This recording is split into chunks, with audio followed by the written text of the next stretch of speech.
తెలంగాణ రైతులకు good news చెప్తోంది ప్రభుత్వం. ఈ రోజు సాయంత్రం 4 గంటలకు ఒక మెసేజ్ రాబోతోంది. ₹1,00,000 లోపు ఉన్న రుణాలన్నీ మాఫీ. తెలంగాణలో ఇవాటి నుంచే రైతు రుణమాఫీ స్టార్ట్ కానుంది. సాయంత్రం 4 గంటలకు లబ్ధిదారుల ఖాతాల్లోకి డబ్బులు జమ కానున్నాయి. ఇవాళ మొదటి విడతలో ₹1,00,000 లోపు ఉన్న రైతు రుణాలను మాఫీ చేయబోతున్నారు. నెలాఖరులోగా 1,50,000 వరకు ఉన్న రుణాలని మాఫీ చేస్తారు. ఆగస్టులో 2 లక్షల వరకు ఉన్న రుణాలన్నింటినీ కూడా మాఫీ చేయబోతున్నట్లుగా సీఎం రేవంత్ ప్రకటించారు. రుణమాఫీని పండుగలా నిర్వహించబోతోంది ప్రభుత్వం. ఇవాళ ప్రజాభవన్లో బ్యాంకర్లతో సీఎం రేవంత్ రెడ్డి భేటీ అవుతున్నారు. రుణమాఫీ అమలుకు తీసుకోవాల్సిన జాగ్రత్తలపై దిశానిర్దేశం చేస్తారు.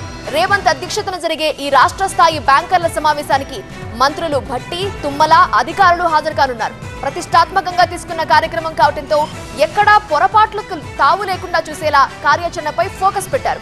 ప్రభుత్వం ఇచ్చే రుణమాఫీ డబ్బులు మరే ఇతర రైతుల అప్పులకు మళ్లించకూడదని బ్యాంకర్లకు సూచిస్తున్నారు. జనగామ జిల్లాలో అప్పుడే రైతుల సంబరాలు మొదలయ్యాయి. రుణమాఫీ చేస్తున్న రాష్ట్ర ప్రభుత్వానికి, ముఖ్యమంత్రి రేవంత్ రెడ్డికి కృతజ్ఞతలు చెప్తూ రైతులు కేక్ కట్ చేసి సంబరాలు చేసుకున్నారు. దేవరుప్పుల మండలంలో పంట పొలాల్లోనే కేక్ కట్ చేశారు రైతులు. గ్రామాగా ఇదే రీతిలో కాంగ్రెస్ శ్రేణుల ఆధ్వర్యంలో ఇవాళ వేడుకలు గ్రాండ్ గా జరగనున్నాయి.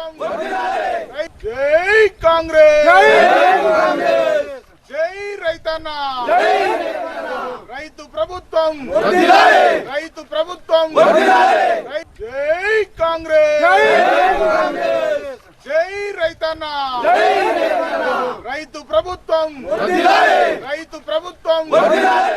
ఈ రోజు 4 గంటలకు రైతుల ఖాతాల్లో ₹1,00,000 వరకు ఉన్న రుణాలని మాఫీ చేస్తూ డబ్బులు జమ కానున్నాయి. ఈ నేపథ్యంలోనే రైతులంతా కూడా సంతోషిస్తున్నారు.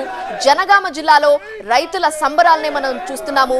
రైతు ప్రభుత్వం అంటూ ఒక కేక్ కట్ చేస్తున్నారు వాళ్ళు.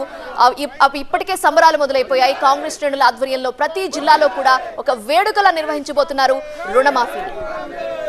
జై రైతన్న, రైతు ప్రభుత్వం, రైతు